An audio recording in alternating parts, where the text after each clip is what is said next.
Welcome back to Morning Light, and just perfect timing because we have Asier Polo in the studio with us this morning. Hello. Buenos dias, good morning. Buenos dias, good morning. Welcome back again. Thank you very much. So you're back in Winnipeg again, and you're going to be doing a completely different concert than you did last time. And you have to remind me what you played last time, because I thought, when I hear your name, I think Spanish music. But it wasn't anything Spanish. You played it all last time. Right. So this is going to be a real treat for Winnipeg fans and fans of the Manitoba Chamber Orchestra. Yes. Mm-hmm. Yes. I do a lot of Spanish music, of course, being Spanish. And I was here twice, and first time I was playing Haydn and Boccherini, if I'm not wrong. Mm-hmm. And last time I was playing Rococo Variation Tchaikovsky in chamber orchestra version. Mm-hmm. Yeah. And now you're doing Rodrigo and Granados. Right. Yes. Tell us about this piece by Rodrigo. We played on the station here lots. In fact, I'm going to play some of it afterwards. Great. But it's a really neat work by Rodrigo, who's known for a lot of his guitar music. Exactly. Mm-hmm. This cello concerto is not so known, but if I wanted to explain how it sounds, the Rodrigo concerto, I would say it is like the well-known Concerto de Aranjuez for guitar, mm-hmm. but playing by cello, playing with the cello. It's almost the same, yeah, because he used the always the past as a sort of inspiration, going to the folklore and of the ancient kingdom of Castilla, for example, no, or to the traditional dances of Mediterranean countries like jotas, zapateados, tarantelas, and so on, no. Mm-hmm. And it's really interesting because in this case, he makes in the title a clear allusion to Luigi Boccherini saying Concierto al modo Galante, mm-hmm. when composing the first movement in stilo Galante, first and simple, which is this Italian composer and cellist, no, who worked for a long time to the kings and their family in Spain. So, well, this concert was dedicated as well to the great Spanish cellist Gaspar Casado, mm-hmm. in 1949. And curiously, this Casado was the one who made the arrangement as well for the cello soloist of Intermezzo from the opera Goyescas that I am going to play as well in the same concert. No? Mm-hmm. The name Goyescas, it means that comes to make a portrait of the lifestyle in the time of famous painter Goya. That's why Goyescas opera. Mm-hmm. Now, from what I understand, when he was given this concerto, over a period of time, he began to take a few movements out, movement here and a movement there. He felt it was too long. He felt it was too long, and he started to cut it down just a little bit. He only performed it once, and then he did it again later on. So when he, how much did he take out of the original one, I wonder? Because he originally, when he wrote it, he handed it to Casado. Right. And Casado loved it.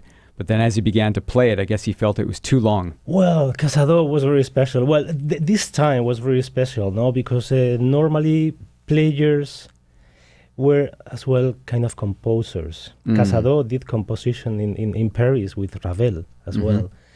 And he took the advance. I mean, he decided, he did a lot of arrangements for different pieces, even for Arpeggione, Schubert, Sonata, and he did with an orchestra part, and well, he used to do that. It's not really nice, but he was, they were friends, no? So yeah.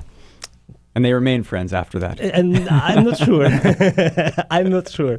So, I mean, obviously, when you look back at cello in Spain, you think of Pablo Casals. Is there anybody else that you can think of that really influenced your playing at all, or when you were younger? And well, for me, the biggest cellist in forever in the world is Rostropovich.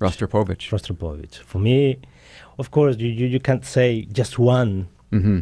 but I saw him really young, Pierre Fournier as well in the concert, and of course, Pau Casals, and Gaspar Casado was a student of Casals mm-hmm. as well. And well, there are many cellists. You never know. It's a mixture, no, of all of them. Mm-hmm. I'm in the studio. We're chatting with Asier Polo, who's in town tomorrow night well, he's in town now, but he's going to be playing tomorrow night with the Manitoba Chamber Orchestra, and part of it is this Rodrigo Concierto in modo Galante, and you're also doing Granados. Tell us a little bit about that Granados work, the Intermezzo. Well, this Granados Intermezzo, it means an orchestral part in the middle of the opera, just to let the people on the stage change the situation. No, I mean, he wrote it just in overnight, so really something very fast, but he did really well. It is expressive, romantic melody, and in the middle it has a jota, a Spanish dance, with a lot of freeness, and it's almost romantic music. Almost romantic. Yeah. I want to play a little bit of this. I want to play a little bit of the Concierto in modo Galante. Now, you were saying that this is a recording from many years ago. Yes, around 15 years ago. But I have done it last year with the National Orchestra again. I had the chance. So you have a new recording of this coming out. So tell us what the change is maybe from the last time you recorded it to this time. Well, the difference, I'm not sure if I really play different, but the feeling you have inside is much nicer when you have played through the years in concert as well, and you have, it's more inside of you, no? Okay, so this is an example of you 15 years ago. Let's have a listen to it. Here he is, Asier Polo, performing the third movement, Concierto in modo Galante by Rodrigo. There's Asier Polo performing the third movement of Concierto in modo Galante by Rodrigo.